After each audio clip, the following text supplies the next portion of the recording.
Hello, this is Research Assistant Rockwell, and welcome to the SCP Fall Report. Here, I'll cover SCP documents, from the mundane to the murderous and the files that they're presented in. Today, I'll be doing a tale from the database called Pan-Wotcher. Let's get started. The messenger walks swiftly down the corridors of Storage Site 23.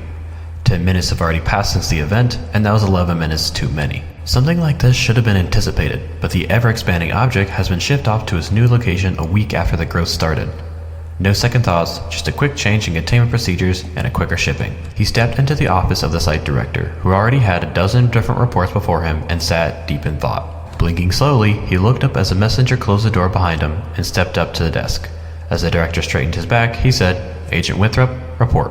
"Sir, in light of the unexplained growth of SCP-113 1 week ago, a jet left Storage Site 23 approximately 4 hours ago, with the intended destination being Site 24 due to their expertise in the area. The jet..." "Please, Winthrop," sighed the director, rubbing his forehead. "If the reports I received are correct, time is of the essence. Speak simply." "My apologies, sir," stumbled Agent Winthrop. "I just thought..." "The point, Winthrop, the point." "Yes, sir.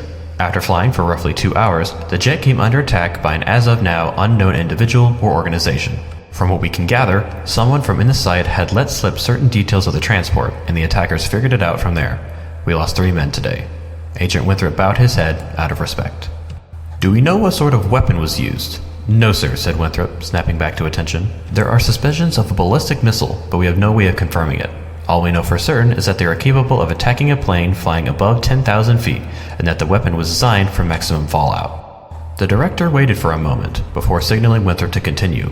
Already, plans were forming in his head regarding how to stop any damage. Given the immense size of SCP-113 at the time of departure, and at the rate which it was growing, a simple missile strike would have spread it out approximately 2,000 square miles. However, given the type of missile our attackers were using, we estimate the damage area to cover about 85% of the planet's landmass. It's a confusing yet fascinating weapon, all things considered, sir. Agent Winthrop trailed off at the last sentence, feeling ashamed of what he had said. The director continued to think, his brow furrowing as he eliminated unlikely options. As Agent Winthrop opened his mouth to ask a question, the director snapped, "Keep talking. What kind of damage reports are we looking at?" "Well, sir, even with SCP-113 diluted as it is, it's still potent enough to change the gender of anyone who comes into contact with it, regardless of whether they're inside or out. Even microscopic pieces can trigger the process. We haven't conducted enough tests to be certain, but it's fairly likely that a few hundred people will die from the shock alone." He paused and shuffled his feet. "There's also the, other matter." "Which one?" asked the director under his breath. "To be honest, there's no feasible way for a human male to carry children, sir. Our current numbers around showing something of the order of 150 million women pregnant on the planet at this time. If we can't get to them quick enough, they're going to be internal complications.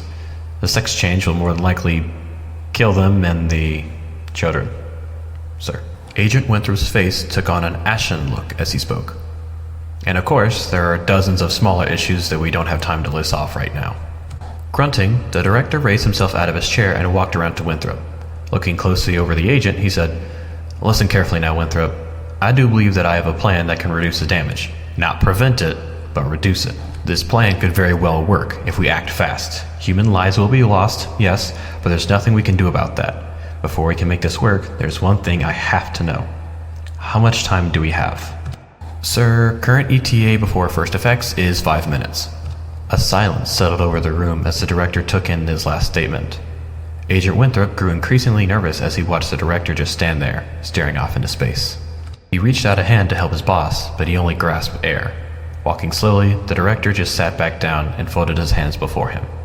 "Agent Winthrop," he said slowly, avoiding eye contact, "I suggest you find yourself a change in underclothing." Stumbling over himself, Winthrop managed to sputter, "But, sir, we have an immense catastrophe staring us in the face. Millions are about to die. How is it you can just joke at a time like this? Didn't you have a plan?"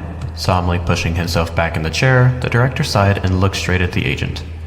"Winthrop, how long have you worked for the Foundation?" 3 years, I think it is." A nod confirmed the speculation. "Then allow me to explain something to you about this organization. We're not perfect." "I already know that," began Winthrop, but he was cut off by a wave of the hand. What you know is that even though we make mistakes, even when containment procedures are broken, even when some horrible creature is discovered and goes on his killing spree, what you know is this: most of the time, we can still make a happy ending. The Foundation has enough experience and talented people on hand to deflect the majority of problems that come our way and maintain the semblance of peace. However, for all the good we do, we are not infallible. Every once in a very, very long while, we're going to come up against a problem that has no solution. We are not gods. We cannot do everything. We cannot save an entire planet within 5 minutes. At times like this, all we are capable of doing is letting things happen, clean up afterwards, and yes, joke a little. At times like this, we are powerless. Still willing to fight, Winthrop said, "Sir, we have to do something. Anything." "James, what do you propose we do?" The agent waved his hands for a few moments, desperately trying to think of something to do, some way to save the lives of millions of people and be a hero. But nothing came to him, and slowly but surely, he ceased moving and simply looked dejected. Noticing that the conversation was ending, the director scribbled out a message on a piece of paper. "Give this to your rest of your men. It's instructions for damage control. And James, I am so terribly sorry." Taking the message, Agent Winthrop left the room and closed the door, leaving the director to lean back in his chair, sigh, and wait for the inevitable stinging.